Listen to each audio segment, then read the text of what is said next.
नमस्कार दोस्तों, आप सभी का हमारे चैनल में एक बार फिर से स्वागत है। दोस्तों, जैसे कि आप सभी लोग जानते हैं कि एसएससी सीजीएल का वैकेंसी आ चुका है, इनका नोटिफिकेशन भी जारी हो चुका है। और इसमें अगर देखा जाए यानी पिछला और इस बार जो एग्जाम पैटर्न है दोस्तों, इसमें एक तरह से बहुत बड़ा चेंजेस किया गया है इसके एग्जाम पैटर्न को लेकर। ठीक है, तो उसके बारे में खासकर डिस्कस करेंगे। तो शॉर्ट वे में सभी चीज़ों को एक बार देख लेते हैं फटाफट, फिर इसका जो एक्चुअली एग्जाम पैटर्न जो चेंज किया है उसके बारे में जानेंगे, चीज़ों को एक एक स्टेप बाय स्टेप आपको समझा देंगे। कोई कंफ्यूजन नहीं रहेगा, वीडियो को पूरा वॉच करिएगा। और एसएससी से संबंधित कोई भी लेटेस्ट अपडेट से जुड़ी जानकारी के लिए दोस्तों आप लोग चैनल को सब्सक्राइब कर सकते हैं, क्योंकि मैं इस प्रकार का वीडियो आप सभी के लिए लेकर आते रहता हूं। तो चलिए दोस्तों, सबसे पहले देखिए जो एसएससी सीजीएल का वैकेंसी आया है, इसमें टोटल नंबर ऑफ पोस्ट की बात करें दोस्तों तो 20,000 पदों की वैकेंसी है। 20,000 जो कम नहीं होता है आज के समय में। अगर देखा जाए तो सरकारी नौकरी में 20,000, वो भी आपको अच्छे पोस्ट का, यानी गैजेटेड और नॉन गैजेटेड मिला के 20,000 पदों की वैकेंसी है, जो कि एक बड़ी वैकेंसी है। ठीक है, सैलरी देख सकते हैं 25,500 से स्टार्टिंग सैलरी है दोस्तों। और ये आपका डिपेंड करता है कि किस पोस्ट में आपका मतलब जॉब लग रहा है। पोस्ट के हिसाब से आपका सैलरी वेरी करेगा, यानी मिनिमम इतना मिलेगा और मैक्सिमम की बात करें तो 1,51,100 के बीच, यानी 25,500 से लेकर 1,51,100 के बीच आपका सैलरी होगा। तो इसमें टोटल नंबर ऑफ वैकेंसीज का क्लियर हो गया। अब ऑनलाइन एप्लीकेशन जो लोग भरना चाहते हैं दोस्तों, सबसे पहले कुछ चीजें हैं, इसको जान लीजिए, फिर ऑनलाइन एप्लीकेशन को भरिएगा। तो ऑनलाइन एप्लीकेशन इसका शुरुआत हो चुका है, 17 सितंबर से ही शुरुआत हो गया है। 17 सितंबर से लेकर ये चलेगा आपका 8 अक्टूबर 2022 तक आप ऑनलाइन एप्लीकेशन फॉर्म फिलअप को कर सकते हैं। एज की बात करें तो एज जो रखा गया है 18 से 32 साल, मिनिमम आपका 18 वर्ष होना चाहिए और मैक्सिमम जो है वो 32 वर्ष होना चाहिए। ये डिपेंड करता है पोस्ट के हिसाब से, यानी इसमें कुछ ऐसे पोस्ट हैं जिसमें आपका मैक्सिमम एज जो मिलेगा वो 32 ईयर्स तक मिलेगा, और कुछ ऐसे भी पोस्ट हैं, ये डिपेंड 27 का है, कुछ 30 का भी है और 32 का है। और ये डेट देखिएगा, उम्र जो कट ऑफ डेट है आप इसको भी ध्यान में रखिएगा, तभी हो पाता है। ठीक है, तो ये डेट को याद रखिएगा, यानी 1/1/2022। ठीक है, 1/1/2022 तक आपका न्यूनतम 18 वर्ष हो जाना चाहिए और मैक्सिमम की बात करें यानी 32 को ओवर नहीं करना चाहिए इस डेट तक। ठीक है, 1/1/2022 तक। या फिर कुछ पोस्ट है जिसमें आपको 27 साल भी मिलेगा मैक्सिमम, और कुछ है जिसमें आपको 30 साल भी मिलेगा। ठीक है, एज रिलैक्सेशन की बात करें तो एज रिलैक्सेशन दोस्तों जिस तरह से हर वैकेंसीज में रहता है, इसमें भी वो लागू है। यानी अगर देखेंगे आप ओबीसी कैटेगरीज में तो 3 इयर्स, SC ST 5 इयर्स वगैरह जो भी है, ये चीज़ इसमें भी लागू है और ये आप बेनिफिट इसका भी मिलेगा यहाँ पे एज रिलैक्सेशन की। क्वालिफिकेशन की बात करें तो देखिए bachelor degree in any stream, यानी कहने का मतलब है कि अगर आप किसी भी सब्जेक्ट से स्नातक की डिग्री है आपके पास तो आप आवेदन भर सकते हैं। चाहे आप मतलब ग्रेजुएट होना क्या मतलब है, चाहे आप BCA किए हैं, बीटेक किए हैं, कहीं से भी अगर ग्रेजुएट की डिग्री है तो आप इसमें फॉर्म को भर सकते हैं।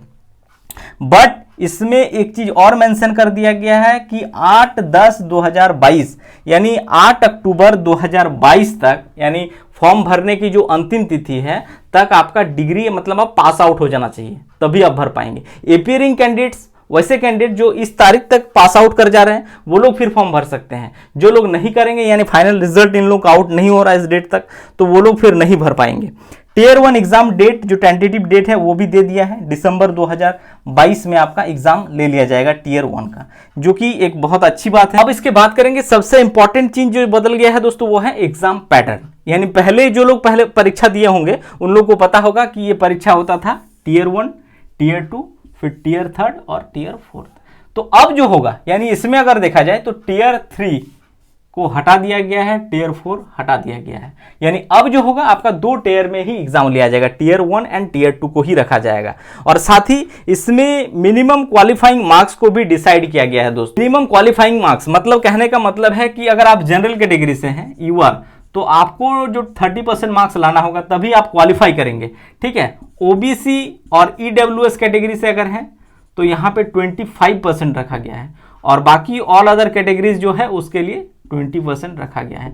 यानी न्यूनतम इतना मार्क्स तो आपको लाना ही पड़ेगा। टीयर 1 और टीयर 2 में भी, ठीक है। तो टीयर 1 जो है दोस्तों फाइनली जो आपका मेरिट बनेगा वो आपका टीयर 2 से ही फाइनली मेरिट डिसाइड होगा, यानी टीयर 2 में जो आप मार्क्स लाएंगे उसी के हिसाब से आपका जो फाइनल मेरिट तैयार होगा वो उसी मार्क्स के होगा। टीयर 1 सिर्फ क्वालिफाइंग नेचर का है दोस्तों, सिर्फ इसमें पास आउट करना है आपको, जिसमें जनरल में 30% मार्क्स अगर ले आते हैं तो आप टीयर 1 क्वालिफाई कर जाएंगे, यानी टीयर 2 में आपको मौका मिलेगा। टीयर 1 की सिलेबस की बात करें तो ये एज इट इज रखा गया है, यानी टीयर 1 में कोई चेंजेस आपको देखने को नहीं मिलेगा, वही पहले की तरह है कि आपको 1 घंटा का एग्जाम होगा, उसमें आपको 100 क्वेश्चन सॉल्व करना है और जिसमें हर क्वेश्चन में आपको 2-2 नंबर के मिलेंगे, यानी फुल मार्क्स अगर देखा जाए तो 200 नंबर का पूरा फुल मार्क्स रहेगा। 100 क्वेश्चन से 60 मिनट में आपको 100 क्वेश्चन सॉल्व करना है 1 घंटा, जिसमें से रीजनिंग से 25 क्वेश्चन पूछा जाएगा, ठीक है। 25 × 2 इसको करेंगे, यानी 50 मार्क्स आपको रीजनिंग से फुल मार्क्स।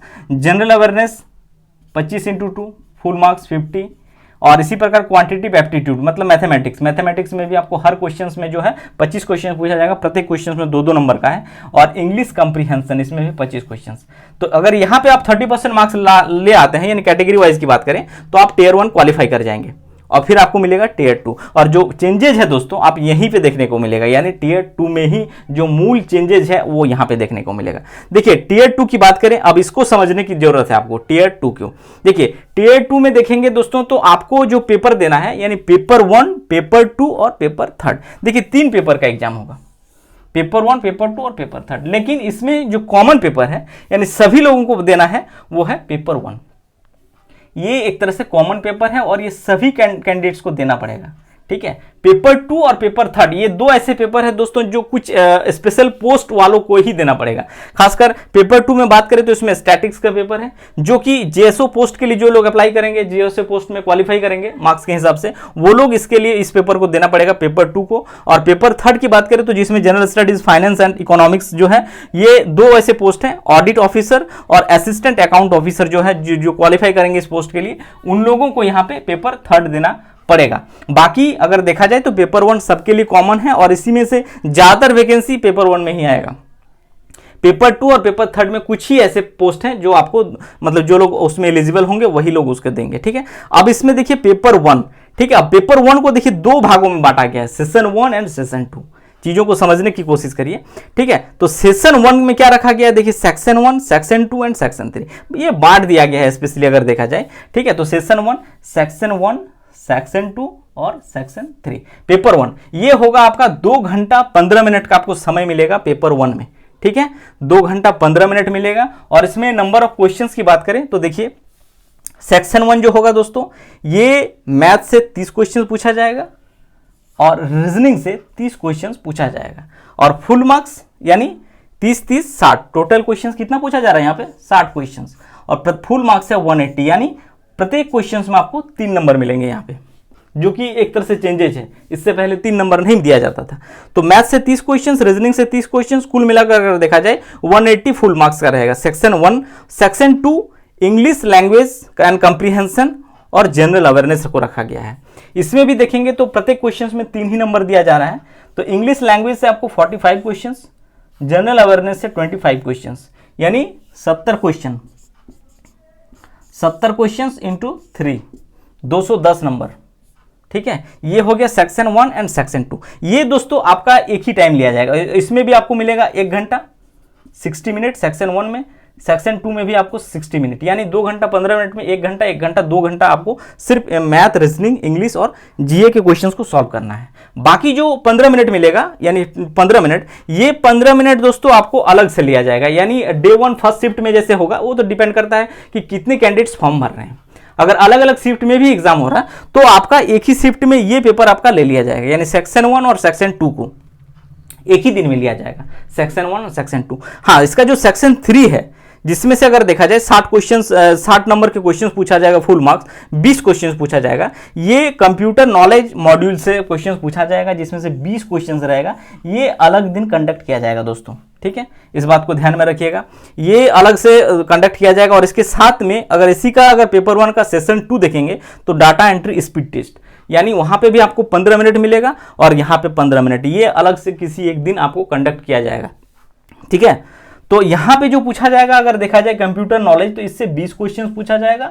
और यहाँ पे सेशन 2 यानी डाटा एंट्री जो स्पीड टेस्ट है, इसमें बेसिकली क्या होता है, एक कोई बड़ा सा पैसेज दे दिया जाएगा और उसमें आपका टाइपिंग स्पीड, डाटा एंट्री को टेस्ट किया जाएगा। 15 मिनट में आप कितने गति से स्पीड कर रहे हैं, टाइपिंग कर रहे हैं, ठीक है, ये टेस्ट किया जाएगा। हालांकि ये जो चीज़ है दोस्तों, यानी सेक्शन 1, सेक्शन 2 और सेक्शन 3 कंप्यूटर नॉलेज टेस्ट, ये क्वालिफाई करना पड़ेगा दोस्तों।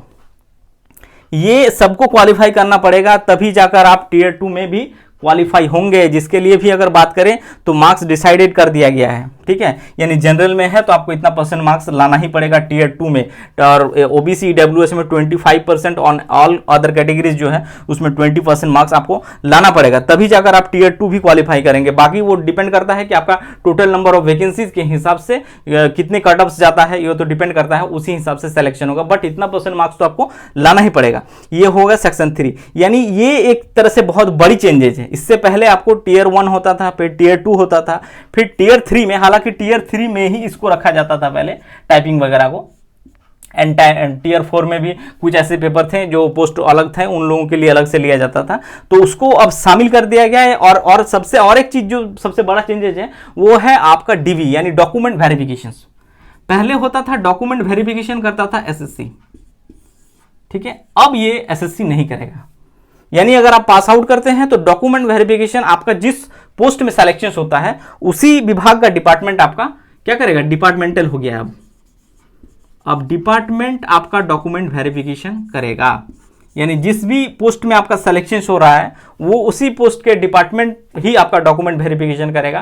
पहले एसएससी होता करता था, अब ये थोड़ा प्रोसेस जो है एक्चुअली थोड़ा गति देने के लिए, ताकि जल्द से जल्द हो सके, इस वजह से अब डिपार्टमेंटल ही आपका डॉक्यूमेंट वेरिफिकेशन भी हो जाएगा और फाइनली नियुक्ति पत्र भी आपको दिया जाएगा, जो कि एक तरह से एसएससी के सिलेबस में ये बहुत बड़ा चेंजेस है दोस्तों। और ये अगर देखा जाए तो कई वर्षों के बाद इस तरह से एक बड़ा चेंजेस किया गया है, और इसका अगर देखा जाए तो कई डिमांड भी था, एक तरह से कहा जा सकता है। इससे थोड़ा आसान भी होगा और जल्दी एग्जाम प्रोसेस होने में टाइम कम लगेगा, जिस वजह से इसको ये किया गया है ताकि आप लोगों का जल्द से जल्द एग्जाम को कंडक्ट करा के फाइनल रिजल्ट आउट किया जा सके।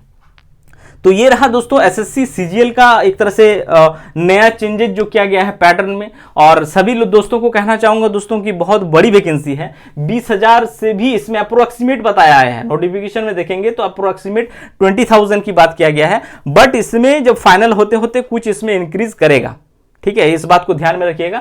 यानी बहुत बड़ी वैकेंसी है। जो लोग ऑनलाइन एप्लीकेशन फॉर्म भरना चाहते हैं दोस्तों बिल्कुल भरिए, ऑनलाइन एप्लीकेशन की शुरुआत भी हो चुका है 17 सितंबर 2022 से लेकर ये 8 अक्टूबर 2022 तक आप ऑनलाइन एप्लीकेशन भर सकते हैं। तो दोस्तों अगर ये वीडियो आप सभी को अच्छा लगा हो तो चैनल को जरूर सब्सक्राइब करिएगा, अपने दोस्तों में इस वीडियो को ज्यादा से ज्यादा शेयर करिएगा, और दोस्तों इस प्रकार के गवर्नमेंट जॉब से अपडेट से जुड़ी जानकारी के लिए भी चैनल को जरूर सब्सक्राइब कर लीजिएगा, क्योंकि मैं इस प्रकार का वीडियो आप सभी के लिए लेकर आते रहता हूं। Thank you.